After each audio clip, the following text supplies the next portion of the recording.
പൂഞ്ചിനടുത്തുള്ള സുരാൻകോട്ട് എന്നാണ് തോന്നുന്ന സ്ഥലത്തിൻ്റെ പേര്. അവിടെ നമ്മുടെ കാശ്മീരി ദോസ്ത് ഷഫായത്തിനെയും കാത്ത് അങ്ങനെ നിൽക്കുക. ഇന്ന് നേരെ അവൻ്റെ വീട്ടിലേക്ക് പോകാമെന്നൊക്കെയാണ് പറഞ്ഞത്.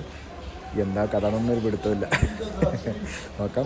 ഇവിടുന്ന് ഫഗ്ല എന്ന് പറഞ്ഞിട്ടുള്ള ഗ്രാമത്തിലോട്ട് ഇങ്ങനെ ഒരു വാനിൽ വേണം പോവാൻ. നല്ല ചെങ്കുത്തായ മലൻ്റെ മുകളിലുള്ളൊരു നാടാണിത്.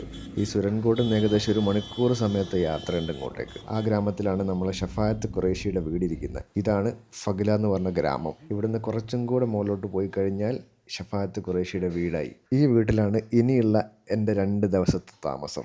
എൻ്റെ ഈ കാശ്മീർ യാത്രയിൽ എനിക്ക് കിട്ടിയ ഏറ്റവും വലിയ ഭാഗ്യം എന്താണെന്ന് ചോദിച്ചാൽ ഈ 2 ദിവസം എനിക്ക് ഇവിടെ ഇവരുടെ കൂടെ താമസിക്കാൻ പറ്റി എന്നുള്ളതാണ്. വന്ന ഉടനെ തന്നെ നല്ല ആപ്പിൾ മുറിച്ചിട്ട് കൊണ്ടുതന്നു. അത് കഴിഞ്ഞ് നേരത്തെ ഭക്ഷണം. ഇവരുടെ ട്രഡീഷണൽ ബിരിയാണിയാണിത്. നല്ല ചിക്കൻ്റെ പീസും ചെറിയൊരു ചാറും ഒക്കെ ആയിട്ടുള്ളൊരു അടിപൊളി ബിരിയാണി. നമ്മുടെ ഇവിടുത്തെ പോലെ തന്നെ മസാലയുടെ അതിപ്രസരമൊന്നുമില്ല.